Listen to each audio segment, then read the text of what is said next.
Hello, everybody. In the last few weeks, I set out a simple principle. Congress should not go home for vacation until it finds a way to avoid hitting 160 million Americans with a tax hike on January 1st. Extending the payroll tax cut that shows up in people's paychecks every week is an idea that I proposed in September as part of the American Jobs Act. At a time when so many Americans are working harder and harder just to keep up, the extra $1,000 or so that the average family would get from this tax cut makes a real difference when you're trying to buy groceries or pay the bills, make a mortgage, or make a repair. And all kinds of independent economists agree the number one challenge facing businesses right now is a lack of demand from consumers, which is why more people spending money means companies that are more successful and more able to hire more workers. Today, Congress has finally agreed to extend this middle-class tax cut into next year.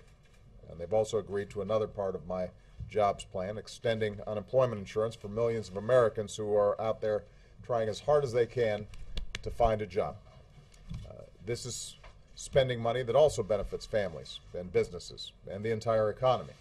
And it's a lifeline that would have been lost for more than 2.5 million people in the first 2 months of next year if Congress had not acted. So I'm very pleased to see the work that the Senate has done.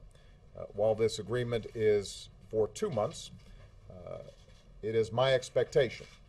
In fact, it would be inexcusable for Congress not to further extend this middle-class tax cut for the rest of the year. It should be a formality, and hopefully it's done with as little drama as possible when they get back in January. This really isn't hard. There are plenty of ways to pay for these proposals. This is a way to boost the economy that has been supported by these very same Democrats and Republicans in the past. It is something that economists believe will assure that the economy and the recovery is on a more stable footing than it otherwise would be. And my preference, and the preference of most Americans, is that we ask the wealthiest few Americans to pay their fair share and corporations to do without special taxpayer subsidies to cover some of the costs. But I think that it's important for us to get it done. We've got a lot more work to do for the people who sent us here. But today I'm glad that both parties in Congress came together, and I want to thank them for ensuring that as we head into the holidays, folks at home don't have to worry about their taxes going up. So I had a chance to talk to Senator Reid and Senator McConnell. I thank them for their cooperation on this issue. I'm looking forward to the House moving forward and getting this done when they get back on Monday. And hopefully we're going to be able to make sure that when everybody gets back next year, we extend this further all the way to the end of the year. All right. Thank you very much, everybody.